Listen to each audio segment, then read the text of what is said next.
देखिए, अंतरराष्ट्रीय संगठन जो चैप्टर 6 है, बिल्कुल आधे घंटे भूलिएगा, ध्यान दीजिए। सबसे पहले ये बात हुई कि अंतरराष्ट्रीय संगठन की जरूरत क्यों पड़ी, आखिर क्या जरूरत पड़ी कि अंतरराष्ट्रीय संगठन बनाने पड़े। ठीक है, प्रथम विश्व युद्ध और द्वितीय विश्व युद्ध।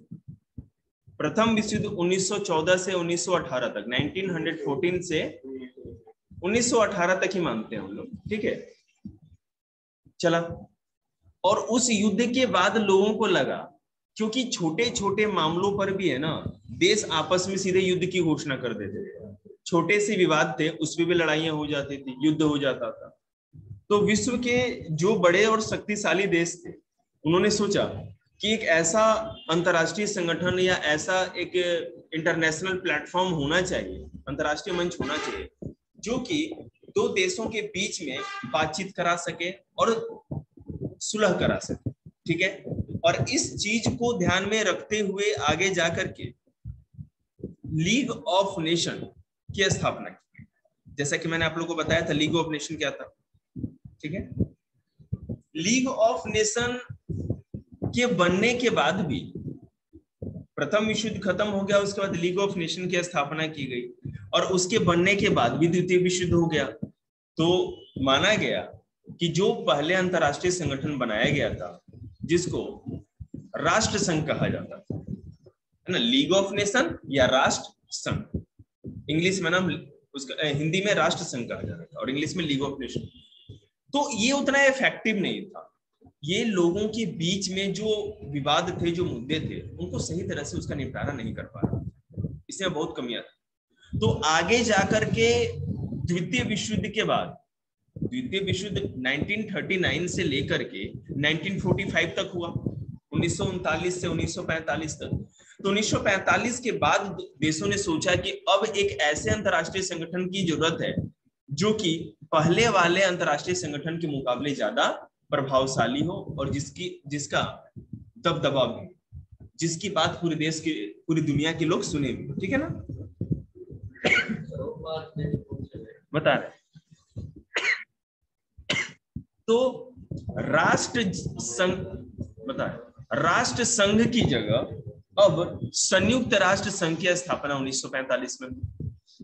संयुक्त राष्ट्र संघ को ही यूनाइटेड नेशन कहा जाता है। ठीक है, अब देखिए, अब संयुक्त राष्ट्र संघ की स्थापना कैसे हुई वो देखिए, क्या क्या उसके पीछे इतिहास था। सबसे पहले अगस्त 1941, बॉक्स देखिएगा, पेज नंबर 84।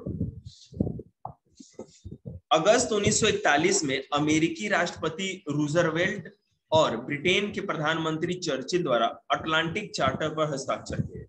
अटलांटिक चार्टर एक तरह का समझौता था। उस पे विंस्टन चर्चिल, जो ब्रिटेन के उस समय प्रधानमंत्री थे, और रूजवेल्ट, जो कि अमेरिका के राष्ट्रपति, दुनिया के सबसे शक्तिशाली देश थे ये लोग। और जब द्वितीय विश्व युद्ध खत्म हुआ तो विजेता देश भी थे ये, लोगों ने जर्मनी को हराया था, जापान को हराया था। तो इन्होंने संधि पे हस्ताक्षर किया। जनवरी 1942 में क्या हुआ कि धुरी शक्तियों के खिलाफ लड़ रहे 26 मित्र राष्ट्र अटलांटिक चार्टर के समर्थन में वाशिंगटन में मिले, और दिसंबर 1943 में संयुक्त राष्ट्र संघ की घोषणा पर हस्ताक्षर हुआ। धुरी शक्तियां अंडरलाइन करिएगा क्या है। धुरी शक्तियों का मतलब है कि जापान, इटली और जर्मनी, ये धुरी राष्ट्र कहे जाते थे। इन तीनों देशों ने मिलकर के एक गुट में थे, और मित्र राष्ट्र वो थे जो कि अमेरिका, ब्रिटेन, पूरे फ्रांस और भी यूरोप के जितने देश थे, रूस भी उसमें शामिल था, जो इनके खिलाफ थे। धुरी राष्ट्र कौन थे? जर्मनी, इटली और जापान। और मित्र राष्ट्र में मुख्य रूप से रूस, अमेरिका, ब्रिटेन और फ्रांस, और भी बहुत सारे थे। तो ये सारे क्या हुए कि दिसंबर 1943 में वॉशिंगटन में मिले, एक जगह मीटिंग हुई, सब आए, और 26 के 26 जो देश थे उन लोगों ने एक घोषणा पर, संयुक्त राष्ट्र संघ की घोषणा पर हस्ताक्षर किया, साइन की।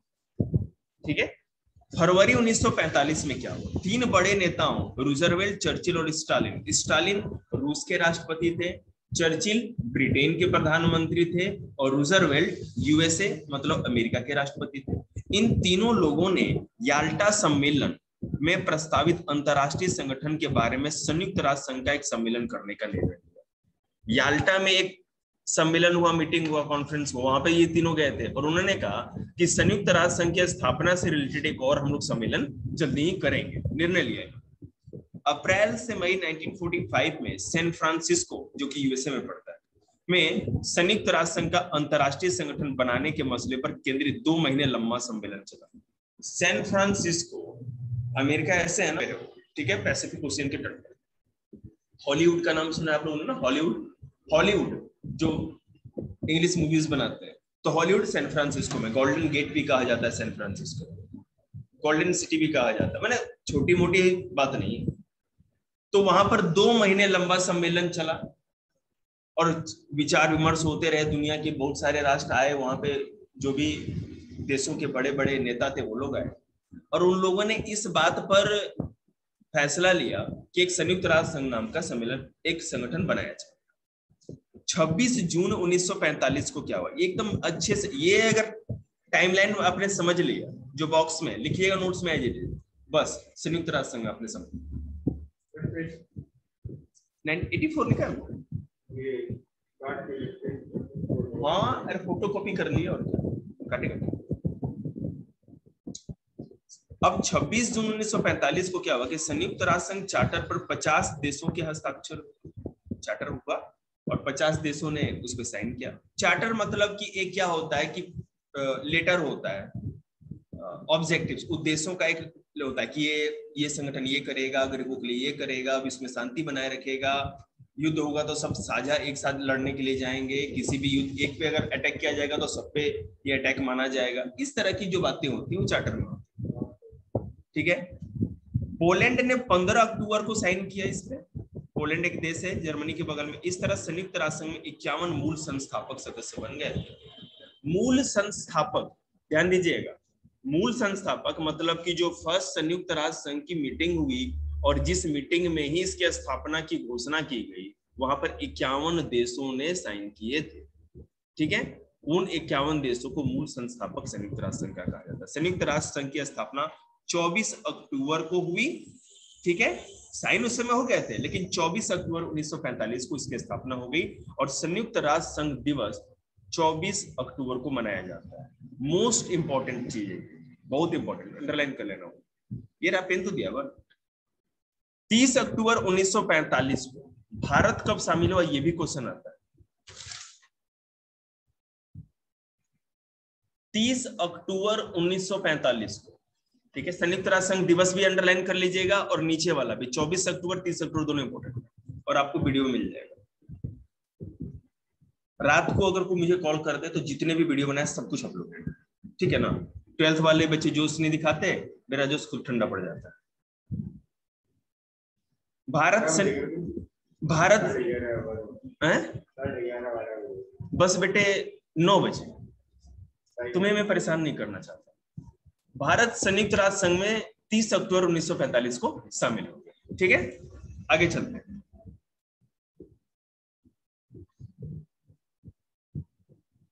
अब है कि संयुक्त राष्ट्र संघ का विकास कैसे, ठीक है। जैसा कि मैंने आपको बताया था कि पहले लीग ऑफ नेशंस की स्थापना की गई थी, ठीक है।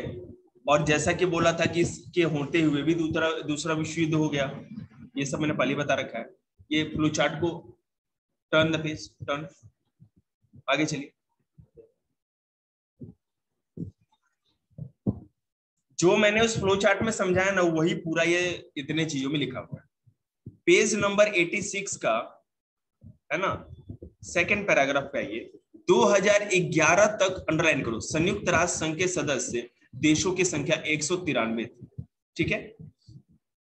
अब संयुक्त, इसके नीचे लिखिए, इसमें लगभग सभी स्वतंत्र देश शामिल हैं जो इंडिपेंडेंट है। संयुक्त राष्ट्र संघ की आम सभा में हर एक सदस्य को 1 वोट हासिल है। इसकी सुरक्षा परिषद में 5 अस्थायी सदस्य हैं, इनके नाम अमेरिका, रूस, ब्रिटेन, फ्रांस और चीन। संयुक्त राष्ट्र संघ की सुरक्षा परिषद या सिक्योरिटी काउंसिल में 2 तरह के मेंबर, सुरक्षा परिषद मेन बॉडी है सुरक्षा परिषद, उसमें एक तो होते अस्थायी सदस्य या परमानेंट मेंबर और दूसरे अस्थायी सदस्य या टेम्पररी मेंबर। अस्थायी सदस्य 5 है, ब्रिटेन, फ्रांस, रूस, चीन और अमेरिका। ठीक है, याद कर रखिएगा, इसको पेपर में आएगा। ये कभी नहीं हट सकते, परमानेंट है ये कभी हटते नहीं है। जब से संयुक्त राष्ट्र संघ बना तब से इनके पास वीटो का राइट है। अगर मान लो 5 देश हैं, इसमें से 4 देश ने कहा कि अफगानिस्तान में ओसामा बिन लादेन ने अटैक किया है अफगानिस्तान से, तो सब लोग मिलके है ना अफगानिस्तान पे अटैक किया जाएगा या बदला लिया जाएगा। और चीन ने अगर कहीं वीटो लगा दिया ना, तो ये संयुक्त राष्ट्र संघ में फिर रेजोल्यूशन पास नहीं हो पाएगा, वो संयुक्त राष्ट्र संघ की सेना फिर नहीं जाएगी। बात समझ रहे हैं? तो वीटो पावर भी होता है। दूसरा क्या है कि इसमें 10 अस्थायी सदस्य भी होते हैं, है ना, 10 अस्थायी सदस्य भी होते हैं जो हर 2 सालों के लिए चुने जाते हैं। ठीक है, हर देश का एक प्रतिनिधि होता है। 193 देश मतलब 193 प्रतिनिधि या रिप्रेजेंटेटिव। जैसे पार्लियामेंट में क्या होता है, हर 10 लाख की जनसंख्या पे एक एमपी एमएलए जाके चुन के जाता है ना, एमपी चुन के जाता है, तो 10 लाख लोगों का रिप्रेजेंटेटिव, तो 545 या 500, अभी 552 है, उसे 545 टोटल चुने जाते हैं, सीट हो जाता है। ठीक है, तो उसी तरह से संयुक्त राष्ट्र संघ भी एक तरह की पार्लियामेंट है ना, वर्ल्ड पार्लियामेंट कहा जा सकता है उसको। और वर्ल्ड पार्लियामेंट में हर सदस्य देश के एक एमपी समझ लो या रिप्रेजेंटेटिव चुन के जाते हैं। हर एक मेंबर का, वो अमेरिका हो चाहे छोटा सा देश कांगो हो, सबका एक ही वोट माना जाता है। इस आम सभा का जो हेड होता है उसको महासचिव या सेक्रेटरी जनरल कहा जाता है। ठीक है, अभी एंटोनियो गुटेरेस है इसके महासचिव। देखिए अब यह नीचे वाला बॉक्स है बेटा, ये जो पैराग्राफ है इसमें कहा गया कि अंतरराष्ट्रीय संयुक्त राष्ट्र संघ के बहुत सारे ये ऑर्गेनाइजेशंस हैं जो इसके अंदर काम करते हैं, लेकिन इसमें से कुछ ही इंपॉर्टेंट है जो हमारे काम जो आगे हम लोग करेंगे। ठीक है, हाँ, तो संयुक्त राष्ट्र संघ का जो महासचिव या जो हेड होता है वो चुना कैसे जाता है, पहले मैं ये बता, वो 5 सालों के लिए चुना जाता है। एक बार चुन लिया गया तो 5 साल तक हटाएंगे। ठीक है, महासचिव की बात करते हैं। हाँ बिल्कुल, अस्थायी सदस्य का वोट का तो नहीं है, मैं बता रहा हूँ मेन काम क्या है। वो रिकमेंड करते हैं, सिफारिश करते हैं कि ये आदमी संयुक्त राष्ट्र संघ का महासचिव बनाया जाना चाहिए। उसके बाद वोटिंग होती है, आम सभा जो 193 मेंबर वाली है, अभी तो ज्यादा भी हो गए होंगे 2-4, तो वो लोग वोटिंग करेंगे और वोटिंग करेंगे, उसके बाद अगर वो जीत गया तो 5 साल तक रहेगा। ठीक है, याद रखिएगा इस बात को। 204 के करीब होगा, मुझे भी ऐसा ही लग रहा है, 200 से कुछ कम है, 197 या 98 है। रुको मैं म्यूट करके एक बार चेक कर लेता हूँ, आप लोग को यहाँ पे लिखवा देता हूँ।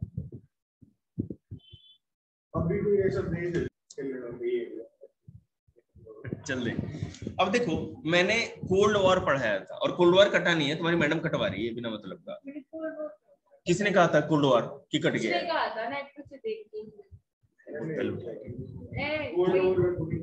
कोल्ड वॉर के बारे में कह रहे थे कुछ मुझे। चैप्टर 3 तो मेरे को पता है, तुम हिस्ट्री की कह रही थी, हो भी सकता है कट गया, लेकिन कोल्ड वॉर कट गया उसने बोला था।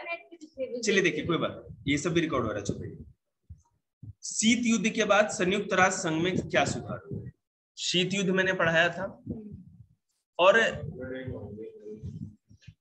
क्या युद्ध नहीं हुआ कोल्ड वॉर के कारण। तो कोल्ड वॉर के बाद, एक तो कोल्ड वॉर पहले हुई, उसके कोल्ड वॉर जब खत्म हो गया तो सोचा क्या कि संयुक्त राष्ट्र संघ में कुछ ना कुछ और सुधार की जरूरत है। और वो क्या सुधार हुए? देखिए, बदलते परिवेश में जरूरतों को पूरा करने के लिए किसी भी संगठन में सुधार और विकास की जरूरत होती है। परिवर्तन ही आविष्कार की जर्नी है ना, जैसा कि आप लोग संसार का नियम है। अच्छा, आवश्यकता ही आविष्कार की जर्नी। देख, तो अब इसमें 2 तरह के सुधार की बात। नेक्स्ट पेज,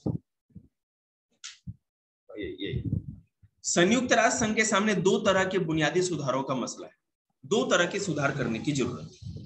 अब ये 2 तरह के सुधार क्या है? पहला तो ये कि इस संगठन की बनावट और इसकी प्रक्रियाओं में सुधार किया जाए। दूसरे, इस संगठन में के न्यायाधिकार में आने वाले मुद्दों की समीक्षा की जाए। लगभग सभी देश सहमत हैं कि दोनों ही तरह के सुधार जरूरी है।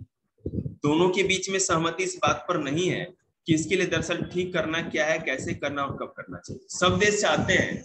अब जैसे मान लो सुरक्षा परिषद का मामला है, सुरक्षा परिषद में वही अस्थायी सदस्य रहेंगे, 5 ही रहेंगे और कोई बन ही नहीं सकता। ऐसा क्यों भाई, वो तो सैकड़ों साल पहले का मामला था। अब उसको कैसे, क्यों आप ऐसा कह रहे हो कि ऐसा ही रहेगा? इसमें चेंज होना चाहिए ना। आप अमेरिका, फ्रांस ऐसा क्या है जो कि चीन के सॉरी भारत के पास नहीं है? फ्रांस से ज्यादा जीडीपी है हमारे पास, बहुत कुछ है, पावर भी है, बहुत चीजों में हम लोग आ गए। ब्रिटेन से भी बहुत चीजों में आ गए हम लोग, तो हम लोग को क्यों नहीं दिया जाए परमानेंट? चीन को हटाने की कह रहे थे। ये तो देखो, चीन एक औकात रखता है, चीन की हैसियत है कि वो स्थायी सदस्य बना रहे हैं। एशिया का सबसे ताकतवर देश है, क्यों नहीं बना रहे भाई? अपनी दुश्मनी के चलते नहीं है, लेकिन भारत को भी मौका मिलना चाहिए। भारत भी ब्रिटेन और फ्रांस के मुकाबले में है ना? देखिए, जैसा कि मैंने कहा कि प्रक्रियाओं में सुधार के अंतर्गत सबसे बड़ी बहस सुरक्षा परिषद के कामकाज है ना, कामकाज को लेकर के। इससे जुड़ी हुई यह मांग है कि सुरक्षा परिषद में अस्थायी, अंडरलाइन करो, सेकेंड पैराग्राफ पूरा अंडरलाइन जो मैं कह रहा हूं, मांग यह है कि सुरक्षा परिषद में अस्थायी और अस्थायी सदस्यों की संख्या बढ़ाई जाए ताकि समकालीन विश्व राजनीति के वास्तविकताओं की इस संगठन में बेहतर नुमाइंदगी हो सके। कहने का मतलब यह है कि 5 ही लोग अस्थायी सदस्य क्यों बने या मेंबर क्यों बने, और 10 ही लोग अस्थायी क्यों बने? दुनिया में आप और भी संख्या बढ़ाओ ताकि और भी देशों को मौका मिले अपने आप मैंने कि काम करने का या अपनी बातों को सामने रखने का।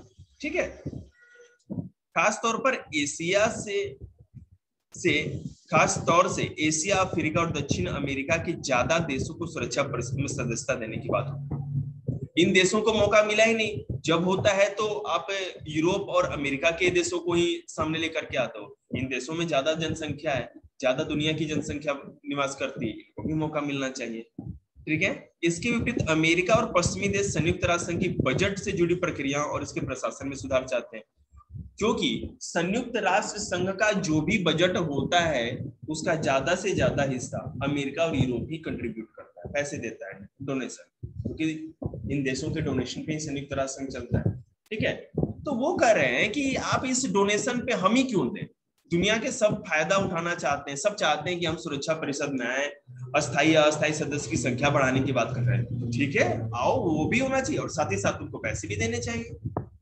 हर देश की अपनी अपनी मांग है। देखिए, जहां तक संयुक्त राष्ट्र में किन्हीं मुद्दों को ज्यादा प्राथमिकता देने अथवा उन्हें संयुक्त राष्ट्र संघ के न्यायाधिकार में लाने का सवाल है, तो कुछ देश और विशेषज्ञ चाहते हैं कि यह संगठन शांति और सुरक्षा से जुड़े मिशनों को ज्यादा प्रभावकारी और बड़ी भूमिका निभाए।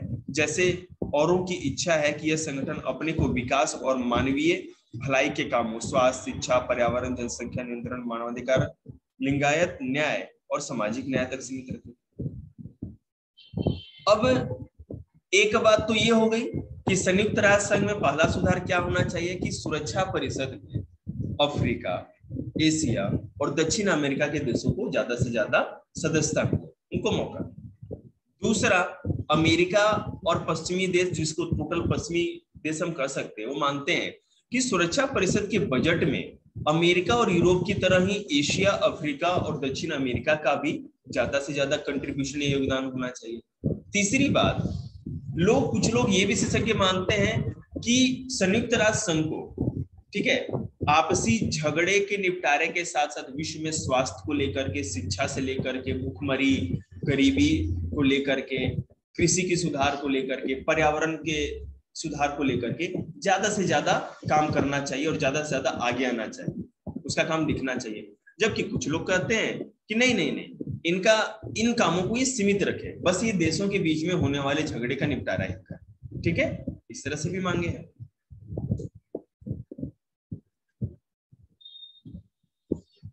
ये जो बॉक्स में है सब लोग संयुक्त राष्ट्र संघ के महासचिव लोग हैं। ठीक है, अभी गुटरेस से चाहे इसमें नहीं, गुटरेस है, गुटरेस से चाहे सबसे नीचे। आगे, संयुक्त राष्ट्र संघ की स्थापना द्वितीय विश्व युद्ध के तत्काल बाद सन 1945 में हुई थी, जैसा कि आपको बताया मैंने। इस महायुद्ध के बाद विश्व राजनीति की जो सच्चाइयां थी उसी के अनुरूप इसका गठन हुआ और इसके कामकाज से तत्कालीन विश्व राजनीति की वास्तविकताएं झलकती थी। शीत युद्ध के बाद ये सच्चाइयां बदल गई। 1991 से आए बदलावों में से कुछ निम्नलिखित है। सोवियत, देखिए 1991 जैसा कि हमारा टॉपिक क्या था कि शीत युद्ध के बाद संयुक्त राष्ट्र संघ में क्या क्या सुधार, ये क्वेश्चन आएगा लॉन्ग, तो आप यहां अंडरलाइन करिए। 1991 से आए बदलावों में से कुछ निम्नलिखित हैं। पहला, सोवियत संघ टूट गया, बिखर गया, मैंने आप लोग को पढ़ाया था, दो ध्रुवीयता का अंत। अमेरिका सबसे ज्यादा ताकतवर है इसमें अभी भी। द्वितीय शीत युद्ध के बाद सबसे अधिक पावरफुल कौन है? अमेरिका। दो ही विश्व की शक्तियां थी, एक था रसिया और दूसरा अमेरिका। रसिया तो ऐसे ही बिखर गया, सोवियत संघ बिखर गया, यूएसएसआर, तो अब अमेरिका ही सबसे ताकतवर है। सोवियत संघ के उत्तराधिकारी राज्य रूस और अमेरिका के बीच अब संबंध कहीं ज्यादा सहयोगात्मक है। पहले सोवियत संघ और अमेरिका, संयुक्त राज्य अमेरिका, दोनों एक दूसरे में लड़ते रहते थे, प्रतियोगिता करते रहते थे, लेकिन अब ऐसी कोई बात नहीं है। हर देश अपने विकास की बात करता है, आगे बढ़ने की बात करता है, ठीक है, और एक दूसरे से मित्रता का भावना भी रखता है। अब वो लड़ाई की बात ना रहे। चौथा ये परिवर्तन हुआ है कि चीन बड़ी तेजी से एक महाशक्ति के रूप में उभरा है, ठीक है, भारत भी तेजी से इस दिशा में अग्रसर है।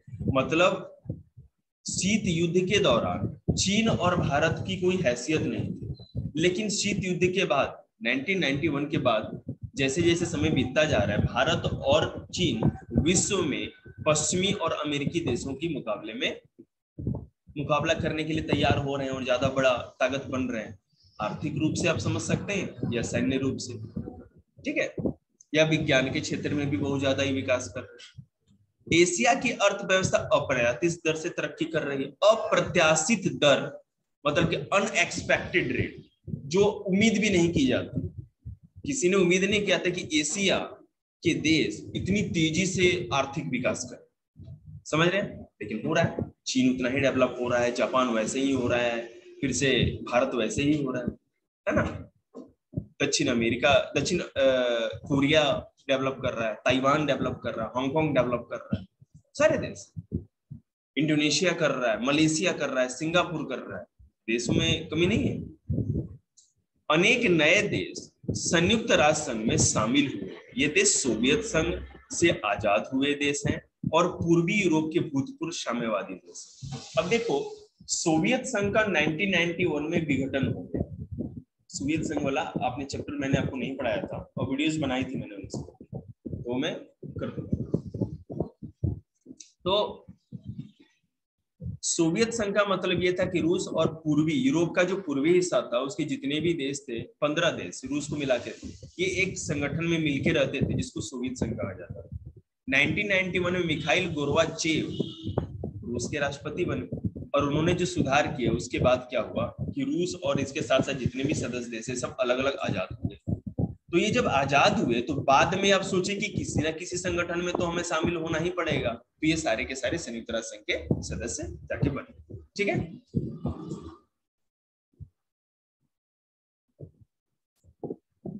विश्व के सामने चुनौतियों की एक पूरी नई कड़ी सामने आ गई, ठीक है, और भी चुनौतियां सामने आई।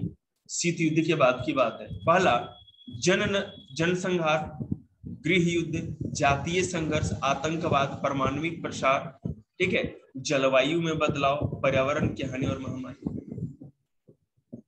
विश्व के अधिकतर देश क्या कर रहे हैं? एटम बम बना रहे हैं, परमाणु हथियार बना रहे हैं। अब परमाणु हथियार बना रहे हैं विश्व के अधिकतर देश, तो पूरी दुनिया में एक थर्ड वर्ल्ड वॉर की स्थिति बनी हुई है। अगर कभी थर्ड वर्ल्ड वॉर हो भी जाए तो आप समझ लीजिए ना कि अगर 2-4 देश इधर 2-4 देश उधर भी अगर रह गया तो पूरी धरती का नाश कर देंगे, समझ रहे हैं। और जलवायु में परिवर्तन हो ही रहा है, पर्यावरण का बहुत अधिक नुकसान हो रहा है। ऐसी दशा में वर्ल्ड वॉर तो अब मान लो कि कोई देश अगर ये देखो जो राष्ट्र के बीच में जो मामले हैं, अगर वो टेबल पे बैठ के बातचीत से नहीं निपटते हैं तो वो युद्ध करेंगे और उस युद्ध को सपोर्ट करने के लिए 2-4 देश और उसके साथ हो जाए, मामला खराब हो, भाईचारा लेके जाएगा। देखिए रिकॉर्ड हो रहा है, शांत रहिए। ऐसी दशा में जब शीत युद्ध का अंत हो रहा था तो विश्व के सामने सवाल था कि संयुक्त राष्ट्र संघ का होना पर्याप्त है? संयुक्त राष्ट्र काम चला देगा, सब कुछ कर लेगा? जो कुछ करना जरूरी है क्या उसे करने में संयुक्त राष्ट्र सक्षम है? विश्व में जितनी भी समस्याएं हैं सबको निपटारा कर सकता है, सबको ठीक ठाक कर सकता है संयुक्त राष्ट्र या नहीं कर सकता है? इसे क्या करना चाहिए, कैसे करना चाहिए, ये सारी बातें सामने बढ़ के आई। अब है प्रक्रियाओं और ढांचे में सुधार, किसके? संयुक्त राष्ट्र संघ के। देखिए सुधार होने चाहिए, ये तो ठीक है, इस सवाल पर व्यापक सहमति है, लेकिन सुधार कैसे किए जाए ये मामला कठिन है, ये किसी को पता नहीं। कोई बोलता है सुधार ऐसे किए जाए, तब तक अमेरिका और यूरोप उसका विरोध करता है। अमेरिका और यूरोप कोई मामले लेके आते हैं कि ये चीजों में सुधार होना चाहिए, तो एशिया, अफ्रीका और साउथ अमेरिका उसका विरोध करता है। तो ये मामला बीच में अधर में फंसा हुआ है। अधर मतलब कंठ को अधर कहते हैं, मैं आपको बता दूं। हाँ, बीच में। अब गले में कुछ चीज फंस गया ना तो ये बाहर ही आ रहा है ना अंदर ही जा रहा है, बीच में फंसा हुआ है, इसको अधर करते हैं। आगे देखो, यहाँ हम संयुक्त राष्ट्र संघ की सुरक्षा परिषद में सुधार पर जारी बहस की थोड़ी चर्चा करेंगे। सन 1992 में 1992 में संयुक्त राष्ट्र संघ की आम सभा में एक प्रस्ताव स्वीकृत किया गया। ये इंपॉर्टेंट अंडरलाइन करिएगा। प्रस्ताव में 3 मुख्य शिकायतों का जिक्र किया गया।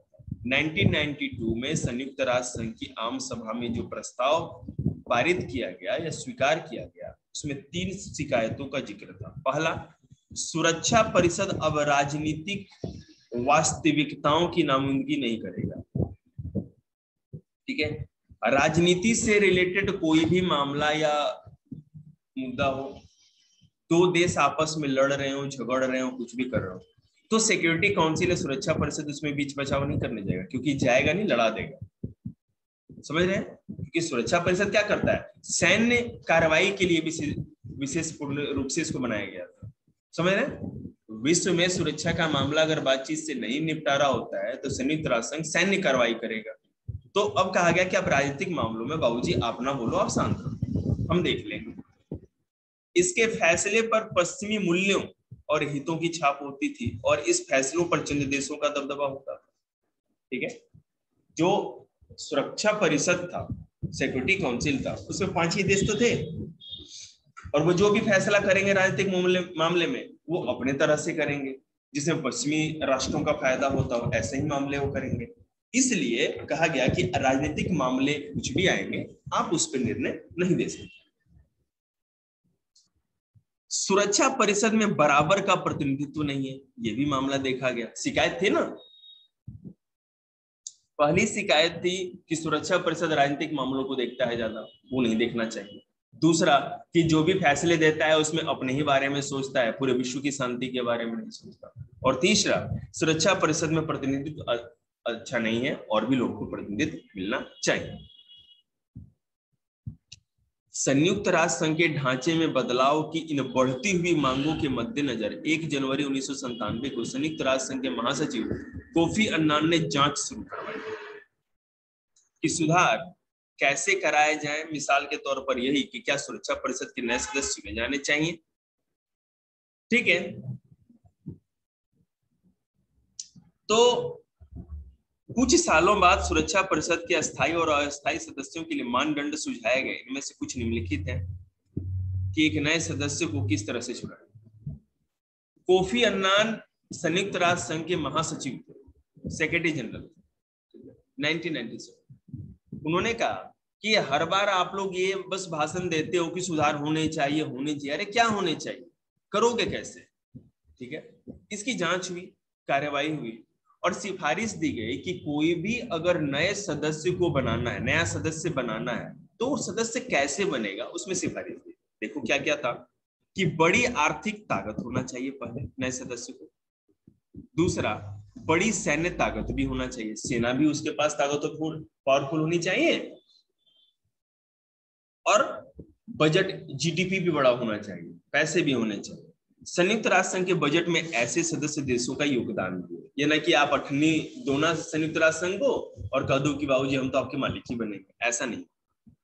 आबादी के लिहाज से भी बड़ा राष्ट्र होना चाहिए, भारत इसमें कभी भी पीछे नहीं रहेगा किसी से। ऐसा देश जो लोकतंत्र और मानवाधिकारों का सम्मान भी करता हो, मतलब तानाशाह नहीं होना चाहिए, वहां पर लोग डेमोक्रेटिक गवर्नमेंट हो।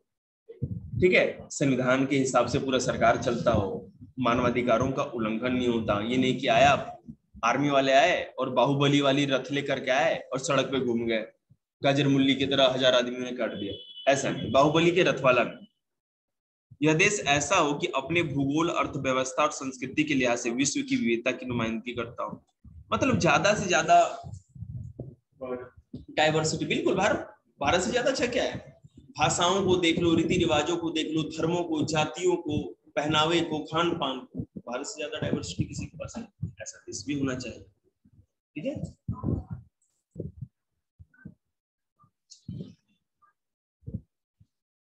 आज इतना ही रखो। जहां तक पढ़ाया मेरे को